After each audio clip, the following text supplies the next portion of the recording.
പിതാവിന്റെയും പുത്രന്റെയും പരിശുദ്ധാത്മാവിന്റെയും നാമത്തിൽ ആമേൻ. എന്റെ പ്രിയപ്പെട്ടവരെ, ഇന്ന് ജൂൺ 29 തിങ്കളാഴ്ച. അമ്മേ പരിശുദ്ധ അമ്മേ, അമ്മേ പരിശുദ്ധമേ, ദൈവമാതാവേ, കൃപാസനത്തിലൂടെ ഞങ്ങൾക്കും ഞങ്ങളുടെ ദേശത്തിനും അമ്മ മധ്യസ്ഥം തേടി തന്ന എല്ലാ അനുഗ്രഹങ്ങൾക്കും കൃപകൾക്കും ഞങ്ങളിപ്പോൾ ഹൃദയം നിറഞ്ഞ നന്ദി പറയുന്നു. അമ്മേ പരിശുദ്ധമേ, ദൈവമാതാവേ, 2004 ഡിസംബർ 7 ഉച്ചകഴിഞ്ഞ് 2:30 കൃപാസനത്തിൽ സംഭവിച്ച അമ്മയുടെ പ്രത്യക്ഷപ്പെടലിനെക്കുറിച്ച് തിരുസഭയ്ക്ക് സമർപ്പിച്ചിരിക്കുന്ന പഠനരേഖകളുടെ മേൽ സഭാത്മകമായ പഠനം ആരംഭിക്കുവാൻ ഞങ്ങൾ പ്രാർത്ഥിക്കുന്നു. അമ്മേ പരിശുദ്ധമേ, ഭൂസ്വർലോകങ്ങളുടെ രാജ്ഞിയായ അങ്ങേയ്ക്ക് ഭൗമസംരക്ഷണത്തിനായി പ്രപഞ്ചപ്രകൃതിയെ തന്നെ തിരുസഭ പ്രതിഷ്ഠിക്കുവാൻ ഈ പ്രത്യക്ഷീകരണം വഴി ഇടയാക്കണമേ. പരിശുദ്ധമേ, ജപമാല മാതാവേ, സകല കൃപാസനം പ്രാർത്ഥനയോടും ഞങ്ങളിപ്പോൾ പ്രാർത്ഥിക്കുന്ന ഈ കുടുംബത്തിന്റെ പ്രത്യേക നിയോഗം പറ മക്കളെ.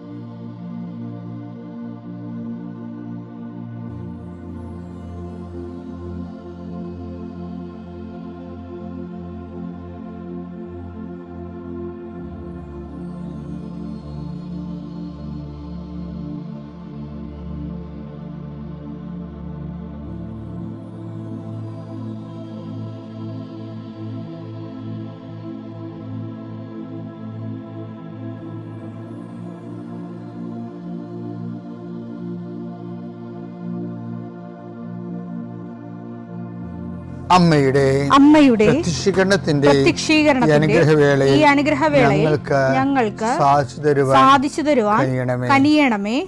ആമേൻ. വിശ്വാസ പ്രമാണം. സർവശക്തനായ പിതാവും ആകാശത്തിന്റെയും ഭൂമിയുടെയും സൃഷ്ടാവുമായ ദൈവത്തിൽ ഞാൻ വിശ്വസിക്കുന്നു. അവിടുത്തെ ഏകപുത്രനും ഞങ്ങളുടെ കർത്താവുമായ ഈശോമിശിഹായിലും ഞാൻ വിശ്വസിക്കുന്നു.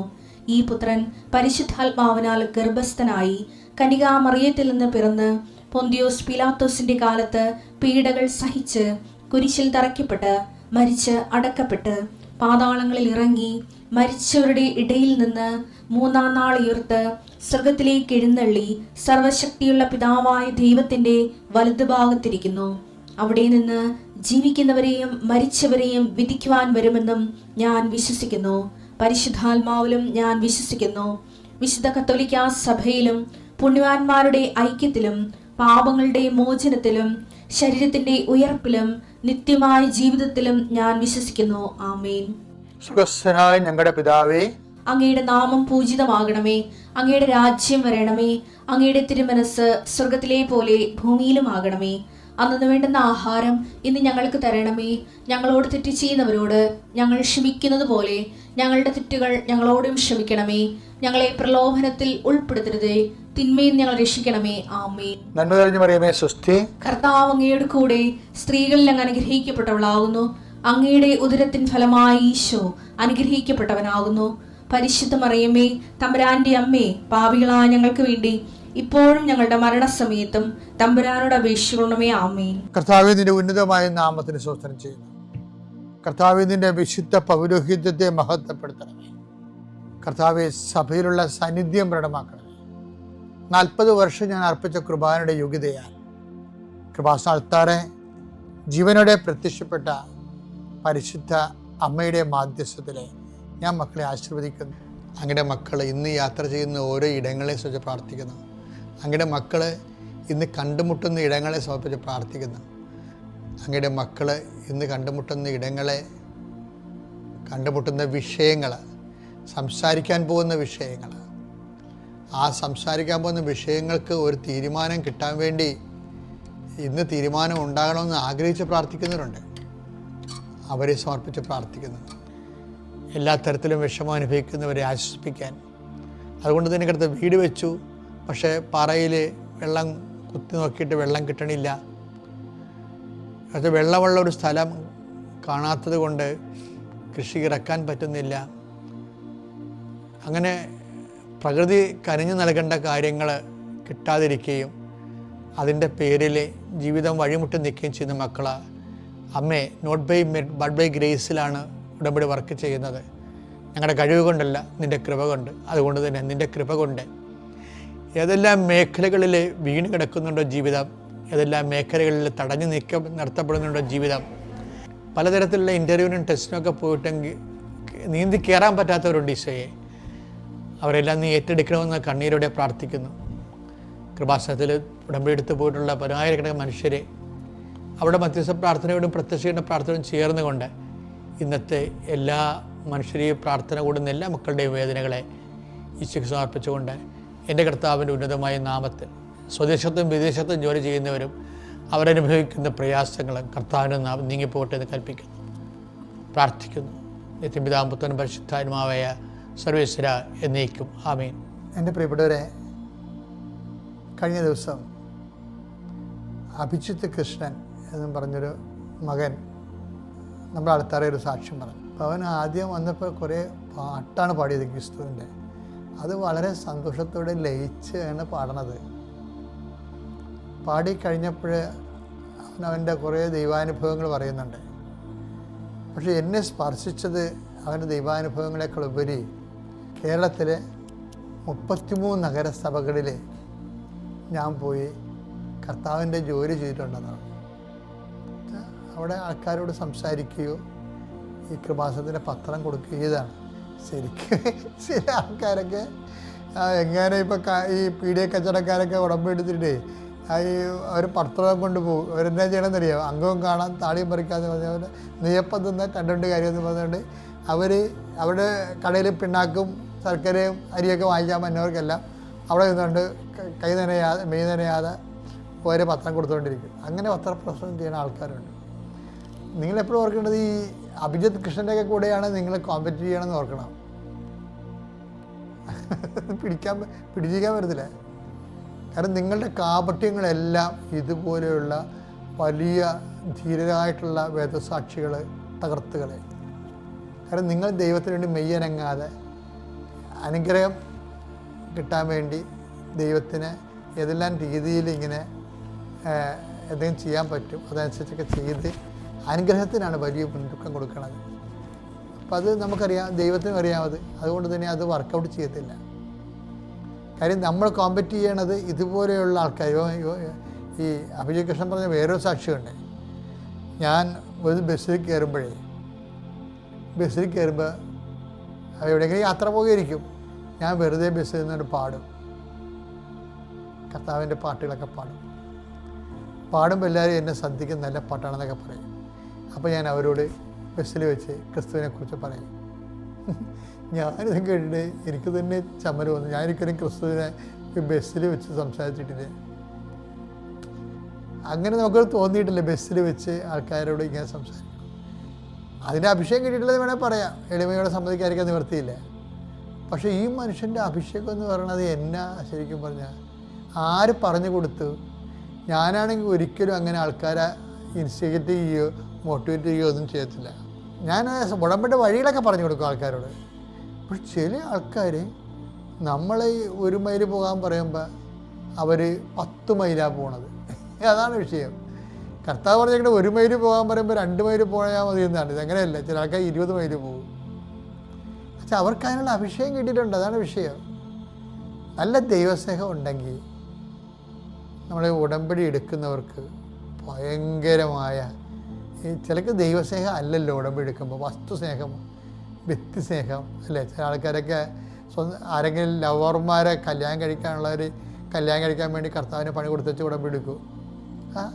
പുള്ളിക്കാരത്തി അല്ലെങ്കിൽ വിചാരിക്കുന്ന ആളെ കല്യാണം കഴിക്കണമെന്ന് പറഞ്ഞ് എഴുതിയിട്ടും പോകും. നമ്മളറിയത്ത് പോലും ഇല്ലേ. അപ്പോൾ അങ്ങനെയുള്ള ഉടായ്പ പാർട്ടികളുണ്ട് ശരിക്കും. എന്നിട്ട് എന്താ വിഷയം എന്ന് വെച്ചാൽ അപ്പോഴത്തേക്ക് അങ്ങനെ ഒന്നും എഴുതാൻ പാടില്ലെന്ന് ചോദിച്ചു കഴിഞ്ഞാൽ നിങ്ങൾക്കറിയാമല്ലോ, നിങ്ങളുടെ കണ്ണിൻ്റെ ദുരാശ കൊണ്ട് കണ്ടുപിടിച്ച അയാളെ ദൈവം നിങ്ങൾക്ക് ഒപ്പിച്ച് തരണമെന്ന്. ദൈവം എന്ന ഏജൻസി പ്രേമിച്ച് നടക്കുന്നവരുടെ ഏജൻസിയാണ്. അപ്പം നിങ്ങളുടെ പഴയ ഫയലുകൾ നോക്കുമ്പോൾ അറിയാൻ പറ്റും നിങ്ങളൊരു ഫ്രോഡാണെന്നുള്ളത്.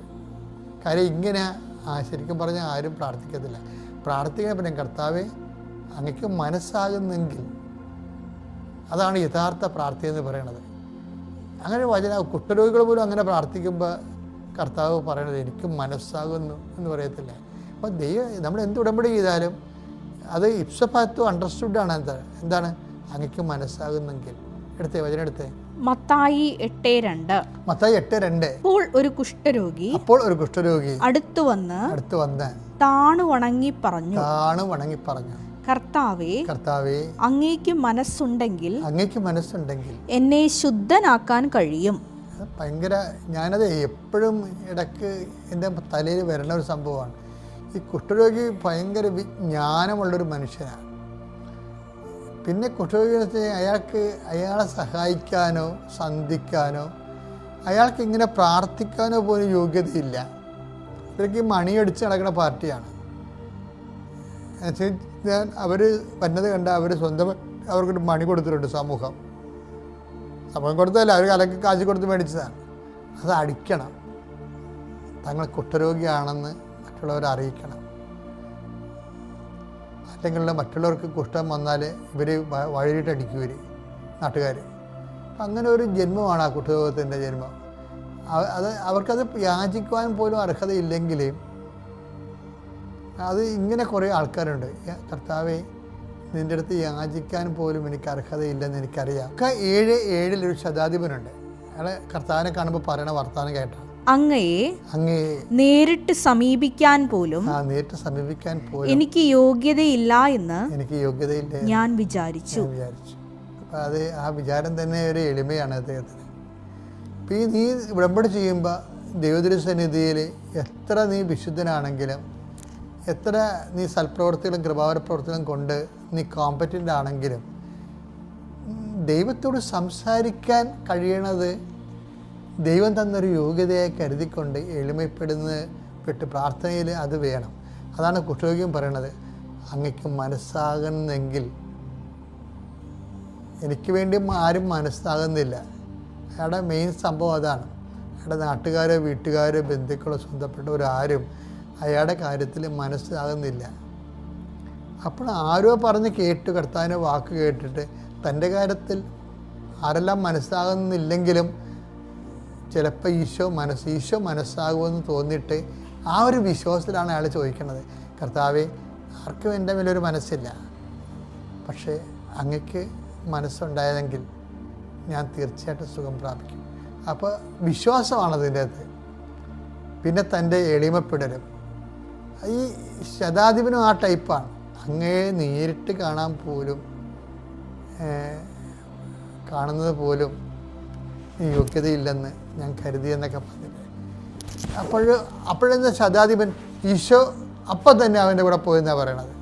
കുഷ്ഠരോഗിയുടെ എന്താ പറയണത്, എനിക്ക് മനസ്സാകുന്നു, നീ സൗഖ്യമുണ്ടാകുക. കണ്ടാ, കർത്താവിൻ്റെ ഹൃദയത്തെ ഇവർ രണ്ടുപേരും ഇങ്ങനെ വളരെ സുന്ദരമായ രീതിയിൽ കർത്താവിൻ്റെ ഹൃദയത്തെ വിശ്വാസികളിലേക്ക് തിരിക്കണ കണ്ടില്ലേ.